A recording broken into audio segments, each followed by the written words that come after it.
Oi pessoal, tudo bem? Nós estamos em mais um Pergunta pro AP!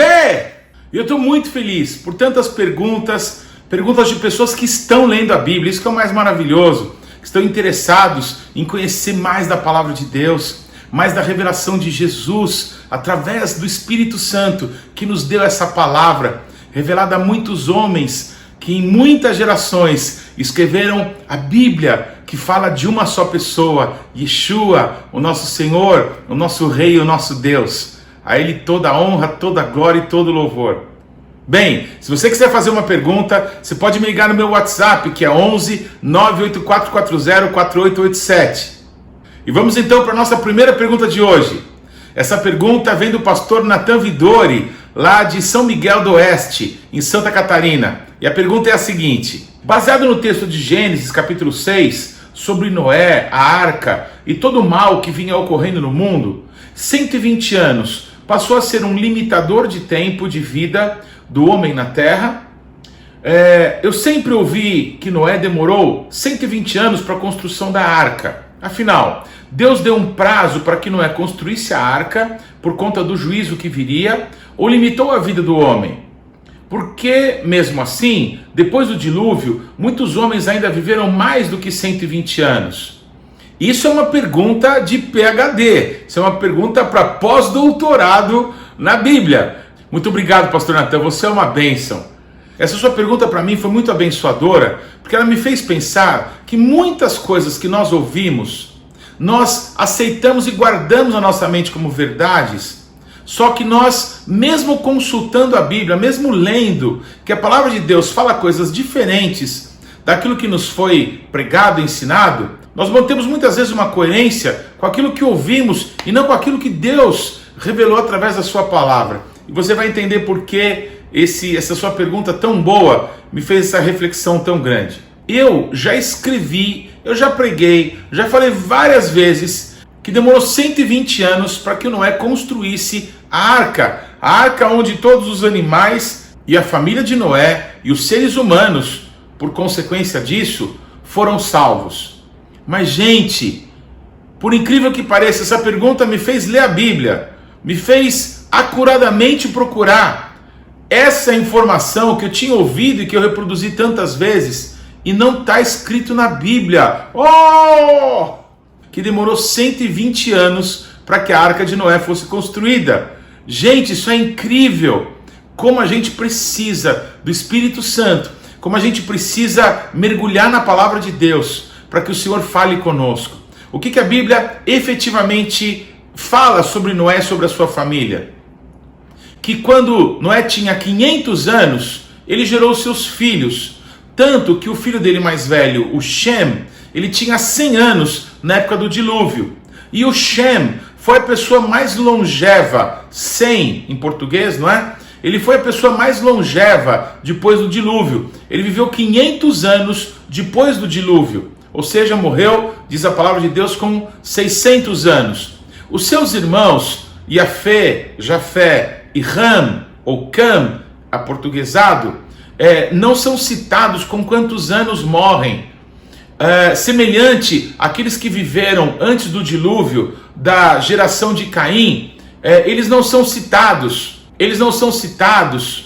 embora suas genealogias, embora os seus descendentes tenham povoado o mundo, não se fala com quantos anos eles morreram, apenas da descendência de Shem, filho de Noé, semelhante à família de Sete, ou Sete em português, filho de Adão, teve os seus descendentes com as datas em que eles geraram os seus filhos e que também eles morreram.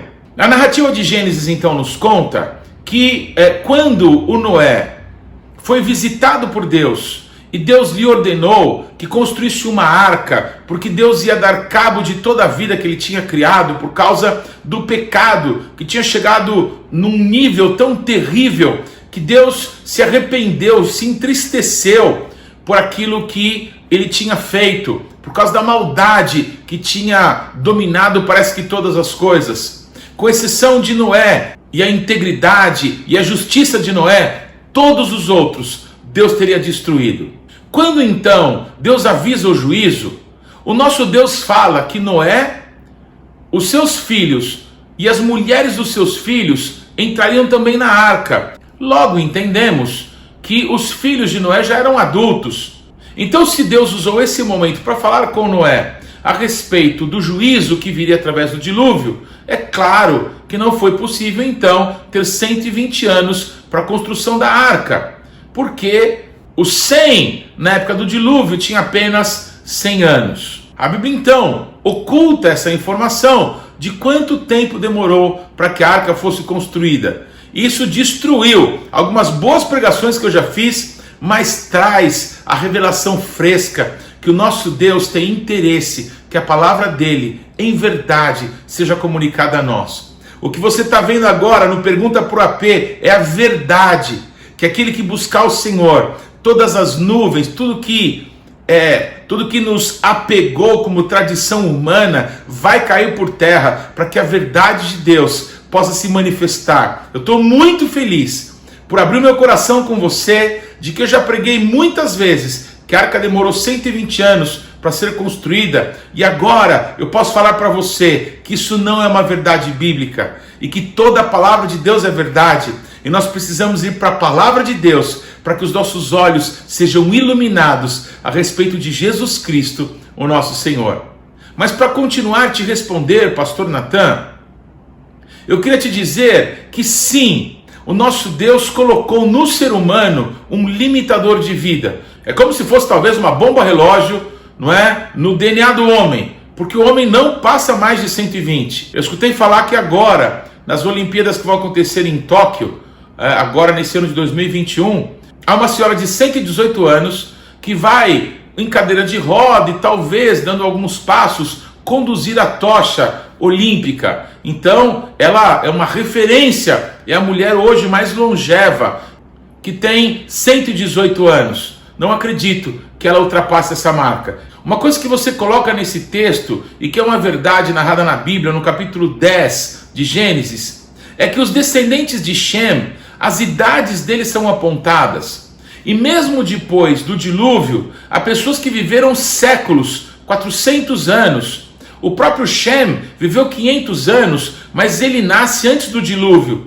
Assim como seu pai Noé, que viveu 350 anos depois do dilúvio. Mas a questão não são essas pessoas que viveram antes do dilúvio e que atravessaram aquele período e foram muito longevos depois do dilúvio, mas as pessoas que nasceram depois daquele juízo de Deus. O que nós podemos entender é que quando Deus, pastor Natan, ele coloca essa marca no ser humano, que o homem não ultrapassaria os 120 anos, gerou uma degeneração que cada vez se faz mais precoce. Há pessoas hoje com 40 anos que já estão com os cabelos brancos. Uma pessoa de 80, 90 anos, já nos dias de Davi e Salomão, era considerado alguém cuja vida era só enfado e cansaço. Mas me parece que aquela fonte de vida que permaneceu com Adão, que foi um dos homens que viveu até quase 1000 anos, e que esteve em Matusalém e em tantos outros antes do dilúvio, permaneceu em algumas gerações depois do dilúvio, mas foi se esvaindo, chegando até os patriarcas. José e os seus irmãos, nenhum deles viveu mais do que 120 anos. E todos os seres humanos, daquele momento para frente da história, não ultrapassaram a marca de 120 anos, e isso é uma realidade até os nossos dias, sendo que a taxa de longevidade chegou em alguns países, há tempos atrás, a cerca de 30 anos. E hoje tem se expandido de novo pelo avanço da ciência, das tecnologias de saúde, de medicina, mas o homem não consegue superar essa barreira que o Senhor colocou para que o homem se lembre que pelo pecado nós deixamos uma das coisas mais preciosas que o nosso Deus nos deu, que foi a vida eterna. Vida eterna que hoje está nele, em Yeshua, que nos pode levar ao Pai. Conhecer o Pai é ter a vida eterna, e ninguém vem ao Pai senão por intermédio de Yeshua. Pastor Natan, muito obrigado pela tua pergunta tão especial. Me marcou muito. Deus te abençoe. A próxima pergunta vem do Vinícius Santoro. Ele é um amigo muito querido e é um missionário Vinícius, eu não sei onde que você está no mundo. Eu coloquei aqui nações, porque uma hora você está na Índia, outra hora você está no Chile, outra hora você está em Mogi das Cruzes. Que Deus te abençoe e a tua linda família. A pergunta do Vinícius é a seguinte: qual é a diferença entre mandamentos, ordenanças, preceitos e estatutos? Vinícius querido, para te responder essa ótima pergunta, eu vou ler para você um texto da Bíblia que está em Gênesis, no capítulo 26, versículos 4 e 5. Está escrito assim: multiplicarei a tua descendência como as estrelas dos céus, e lhe darei todas essas terras. Na tua descendência serão abençoadas todas as nações da terra. Abraão obedeceu a minha palavra e guardou os meus mandados, os meus preceitos, os meus estatutos e as minhas leis. Vinícius, em hebraico, essa segunda parte desse texto de Gênesis, nós lemos assim: Eikev asher shama Avraham bekoli vaishamor mishmarti mitzvati hukoti vetorati. Se eu pudesse, Vinícius, fazer uma tradução minha ao pé da letra, buscando aí em várias traduções e naturalmente na Torá, naquilo que está escrito em hebraico, eu traduziria assim esse texto: pelo que ouviu, ou seja, obedeceu Abraão a minha voz e guardou, salvou, teve consigo o meu mandado, os meus mandamentos, as minhas ordenanças e a minha lei, a minha Torá ou a minha instrução. Muito bem, a primeira coisa fantástica nesse texto é que a palavra de Deus declara que o pai Abraão, ele cumpriu os mandamentos, as ordenanças e a Torá de Deus antes de ter Torá, antes de Moisés ter nascido, antes do nosso Deus ter entregue as tábuas da lei lá no Monte Sinai. Isso quebra argumentos de um monte de gente que fica gastando tempo entre a lei e a graça. Isto posto, porque o pai Abraão cumpria a lei pela fé, cumpria a lei olhando para Deus, vendo o Senhor, andando diante de Deus e sendo perfeito, tendo Deus como seu modelo. Por isso, ele cumpria os mandamentos, as ordenanças e a Torá, a lei do nosso Deus. A palavra de Deus revelada a nós, a voz de Deus, que nesse texto de Gênesis diz que o Abraão guardava, que o Abraão salvou, guardou para si, esse mandado, essa ordem da parte de Deus, que ele se transformou num depositário fiel. É isso que essa palavra aí, mandado, mishmarti, ou a minha ordem, o meu mandado, você vai guardar o meu segredo, o meu mandado, aquilo que eu entreguei para você.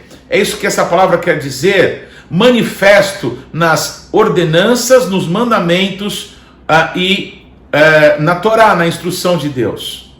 Uma coisa muito interessante, isso eu já falei aqui numa outra pergunta que me fizeram. O português tem características que são ligadas à nossa cultura, a cultura dos próprios povos latinos da Europa, não é, que colonizaram a América do Sul, e especialmente o Brasil. Então, há coisas muito características do nosso povo e da nossa cultura que são difíceis de traduzir para outros idiomas. Da mesma forma, os tradutores para o português das escrituras têm dificuldade de escolher o melhor termo para algumas coisas que estão na Bíblia. Então é muito comum, Vinícius, se confundir as expressões mandamentos, estatutos e ordenanças. Em cada lugar, você vê as mesmas palavras sendo usadas como sinônimos para palavras em hebraico que são diferentes, como essas que eu te mostrei aqui nesse texto. 3 palavras ou 3 raízes de palavras são importantes nesse texto e que vão procurar responder a tua pergunta. A primeira palavra é a palavra mitzvah, que é literalmente mandamento, é uma ordem de Deus. Por exemplo, não terás outros deuses diante de mim. Por quê? Porque eu sou o Deus que te tirou da terra do Egito e da casa da servidão. Isso é um mandamento. Deus mandou e a gente tem que obedecer. E ele mandou e ele explicou por que mandou. Isso é um mitzvah. A gente pode usar essa expressão no plural, mitzvot, e muitas vezes, Vinícius, usar essa expressão mitzvot, mandamentos, para abranger todas as leis, todas as ordens positivas ou negativas, do tipo, faça isso ou não faça isso, que o nosso Deus ordenou para o povo de Israel. As mitzvot, os mandamentos de uma forma geral, são contados em 613 mitzvot, 613 mandamentos. Mas objetivamente a palavra mitzvah é mandamento e ela é uma ordem de Deus, muitas vezes com uma explicação, como essa que eu acabei de te dar. A outra palavra nesse texto é a palavra huk, e o plural é hukim. E nós poderíamos ler essas palavras como ordem ou ordenanças. Hukim, ordenanças. Huk, ordem. Um ótimo exemplo que eu te dou é o texto em que a Bíblia diz que não se pode cozinhar o cabrito no leite da sua mãe. Ponto. É uma ordem. Não está explicado por quê. Não tem outras definições para isso.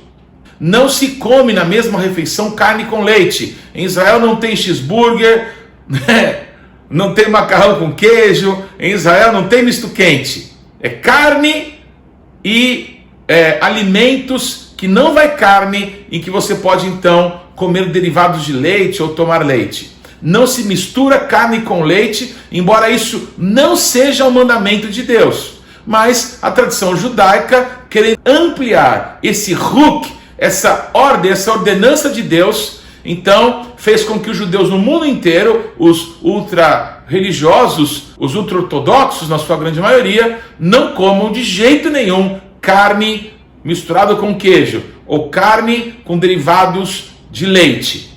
Ok? Mas o importante é que os hukim são ordens, ordenanças de Deus que não tem explicação.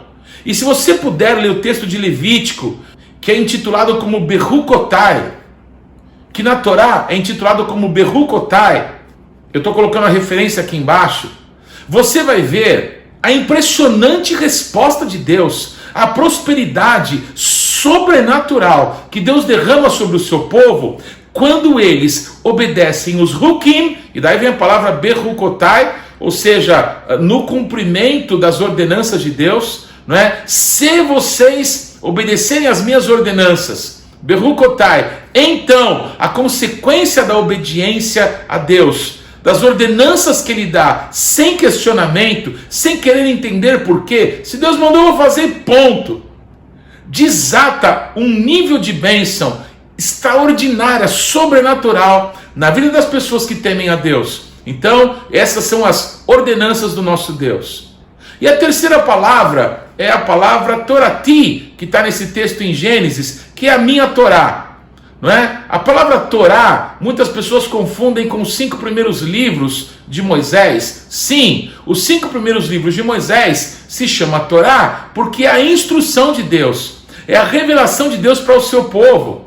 Então a palavra Torá quer dizer instrução. E assim como nós fazemos com mitzvot, que envolvem os 613 mandamentos, embora dentro dos mandamentos nós temos os hukim, nós temos as mitzvot, quando nós falamos de Torá, nós também parece que estamos abrangendo toda a lei de Deus. E nesse sentido, eu entendo que esse texto está sendo fiel quando se traduz, não é, a lei de Deus, quando se traduz, não é, a Torá, no sentido de tudo que Deus falou, é aquilo que o Abraão fez para mim. Tudo que Deus desejou, toda a vontade, toda a lei, toda a instrução de Deus, é aquilo que o Abraão passou a cumprir quando ele ouviu de Deus: anda diante de mim e ser perfeito.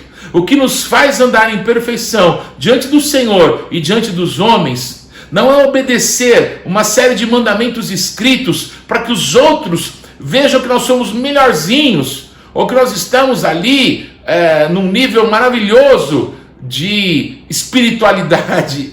Eu acho graça as pessoas falam de espiritualidade. Não há espiritualidade sem o Deus da nossa vida, que veio morar dentro de nós através do seu Espírito Santo. A Ele servir. Muito obrigado pela tua pergunta, amado Vinícius. Que Deus te abençoe. A terceira pergunta de hoje vem da Raquel Andrade, aqui de São Paulo. E a pergunta é a seguinte: Deus deu autoridade a Moisés mas quem foi o porta-voz foi o Arão. Por que isso? Se a autoridade estava sobre Moisés, por que não foi Moisés que fez tudo? É para falar sobre a unidade? Raquel, muito obrigado pela tua pergunta. Raquel, eu não penso que é para falar sobre unidade ou dar um bom exemplo. Não, Deus me chamou para fazer isso, mas eu não vou fazer tudo, né? Deus, Ele me deu essa possibilidade, mas eu sou melhor que Deus, né? Eu sou uma pessoa tão boazinha, tão generosa, então eu vou chamar os meus amiguinhos, os meus irmãos, para que possam distribuir entre si essa carga, essa palavra, essa direção que Deus deu para mim. Não, não foi assim. É certo, Raquel, que nunca Deus vai dar tudo para uma pessoa só. Deus coloca uns na dependência dos outros para que o amor seja provado. As pessoas que são chamadas por Deus são chamados sim para coisas específicas, mas ninguém tem algo específico que não vai se encaixar naquilo que Deus tem falado, pedido e ordenado para que outras pessoas estejam ao mesmo tempo fazendo. Nós nos servimos uns aos outros com aquilo que Deus nos tem dado a realizar. Assim como uma andorinha só não faz verão, um servo de Deus sozinho não vai a lugar algum. Nós caminhamos como corpo de Cristo, como povo de Deus. Então, o que foi que aconteceu lá? Raquel, é difícil te responder isso, sabe? Porque a Bíblia não é muito clara em mostrar para nós qual que era o problema do Moisés. Muitas pessoas dizem que ele era gago. A Bíblia não fala isso. A Bíblia fala que ele era pesado para falar. Eu não sei se ele tinha dificuldade de dicção mesmo, ou de se comunicar, ou ele era muito pesado, então às vezes ele feria as pessoas. A Bíblia não diz, não está claro. O que é fato é que o Moisés pede para que Deus mande outro, porque ele não se sentia capacitado, porque se conhecia a poder fazer aquilo que Deus estava pedindo para ele. E o nosso Deus, ele brada com Moisés. Lá no livro que o próprio Moisés escreveu em Êxodo, desse encontro dele com Deus, ele demonstra a indignação de Deus, que diz para Moisés: quem foi que criou a boca do homem? É incrível isso. É claro que assim como Deus tocou a boca do Isaías com uma brasa e o purificou, Deus podia ter feito um milagre. Eu lembro muito bem de um pastor muito conhecido chamado Benny Hinn, que era gago quando criança, e Deus curou ele da gagueira, e hoje ele é um pregador já por décadas, um homem tão usado por Deus. É claro que Deus poderia ter resolvido esse problema de pesado no falar, mas o nosso Deus consentiu que Arão fosse essa pessoa levantada junto de Moisés, para que pudesse ser a boca de Deus para o faraó, enquanto Deus falaria com o próprio Moisés face a face. Então eu quero encerrar com isso dizendo para todos que nos ouvem: se Deus chamou para fazer alguma coisa, é claro que você não consegue fazer com a força do teu braço. É claro que os teus títulos, é claro que a tua formação, é claro que os teus recursos não são suficientes para você conseguir fazer aquilo que Deus te chamou para fazer. Você vai precisar de Deus, você vai ter que depender de Deus. Mas se você achar que você não consegue, mesmo assim disser: Deus, para mim não dá, manda outro, ou pelo menos manda alguém para dividir essa carga comigo, seja feita segundo a proporção da tua fé. Agora, que Deus poderia ter usado Moisés como boca para Faraó, é claro que podia. Muito obrigado, Raquel, pela tua pergunta. Que Deus te abençoe. E a última pergunta de hoje vai para o Márcio Ferreira, também aqui de São Paulo. E a pergunta é a seguinte: eu pude notar nesse Pêssar que o calendário que usamos é diferente do calendário judeu. No calendário que está na minha parede, aqui em casa, a Páscoa é domingo que vem. Por que mudaram isso? Obrigado, Márcio, pela tua ótima pergunta. Tem um texto, Márcio, no capítulo 7 do profeta Daniel, que apontando para o anticristo, que é um líder mundial que vai se levantar, que esse líder diabólico, ele vai tentar mudar os tempos e a lei. Mas nós vemos por toda a história esse tipo de coisa acontecer muitas vezes, como você acabou de ver no teu calendário, que é completamente diferente do que está na Bíblia. No meio do judaísmo há esse equívoco também, e eu poderia depois responder sobre isso num outro momento. Mas no meio do cristianismo, esse problema ele é muito grande. Infelizmente, mesmo os cristãos que servem a Deus depois da reforma protestante, que objetivou quebrar aquela prisão que havia das pessoas não terem acesso à Bíblia, mesmo hoje, os cristãos que nasceram do movimento protestante e depois os cristãos que foram avivados no mover pentecostal, que explodiu ali na Rua Azusa no início do século XX e que estão vivendo ainda hoje, nós ainda estamos presos em tradições que não vêm da palavra, que não são de Deus, são tradições ainda católicas, que remontam tempos anteriores à reforma protestante, mas que não foram arrancados nessa reforma. Porque numa reforma, infelizmente, só se pinta as paredes, não se busca restaurar o fundamento. E é isso que o nosso Deus está por realizar nesse tempo que estamos vivendo. Temos que voltar aos fundamentos da palavra de Deus e do Espírito de Deus, e não essa tradição que se colou a nós durante séculos. Para te responder a tua pergunta objetivamente, Márcio, quando o nosso Deus disse sobre o mês em que ele arrancou o povo do Egito e da casa da servidão, Deus apontou para um fenômeno que acontece na terra de Israel, chamado Aviv. E esse fenômeno acontece quando a cevada, que é um cereal que nasce no mato, que nasce espontaneamente na terra de Israel, quando a cevada se mostrar amarelada e quebradiça, quando ela estiver quase para ser colhida, esse mês desse fenômeno que os judeus chamam de Aviv, palavra para primavera, quando acontece esse fenômeno, a primeira noite sem lua é o primeiro mês do ano. E a primeira noite de lua cheia, então, será a noite de Pêssar. Aqui no Brasil, isso aconteceu no último sábado para domingo, dias 27 para 28 de março desse ano de 2021. Só que houve um concílio católico em Niceia, e nesse concílio foi estabelecido que a Páscoa dos cristãos, diferente da Bíblia, e eu quero colocar aí com ressalvas, para poder dizer que seria então a Páscoa dos católicos, a Páscoa que se transformou na Páscoa do coelho, da Páscoa do ovo de Páscoa, da colomba pascal, quando o Pêssar, a Páscoa é do cordeiro, a Páscoa é das ervas amargas, a Páscoa é do pão sem fermento, totalmente diferente das tradições que foram se juntando. E eu não quero ofender ninguém, mas eu quero, como pouco tempo atrás, nesse mesmo Pergunta pro AP de hoje, eu reconheci que eu já preguei várias vezes algo que eu li hoje na Bíblia, que eu revi hoje para responder uma pergunta e vi que eu estava errado. Então eu preciso abandonar o meu erro e permanecer na verdade da palavra do nosso Deus. Então a verdade é que os católicos celebram no primeiro domingo depois da última lua cheia, então que vai coincidir com o próximo domingo.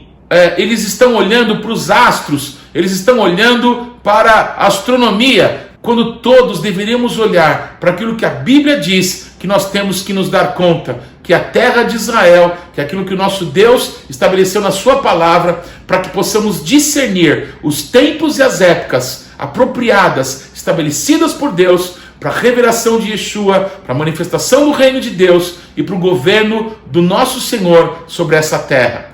Márcio, muito obrigado pela tua pergunta. Um abraço a todos que estão nos acompanhando. Te peço, por favor, se você está gostando desse programa, compartilha, divulga nas tuas redes sociais, nos ajuda a alcançar mais pessoas e despertar mais pessoas que queiram estudar a Bíblia e que tenham dúvidas e que possam compartilhar conosco, para que juntos nós busquemos a Deus, busquemos a revelação da palavra de Deus e possamos ver Cristo crescendo dentro de nós. Se você ainda não se inscreveu, se inscreva nesse canal e faça um comentário. Eu estou te esperando a tua pergunta sobre a palavra de Deus no Pergunta pro AP. Um beijão grande, que Deus te abençoe. Shalom.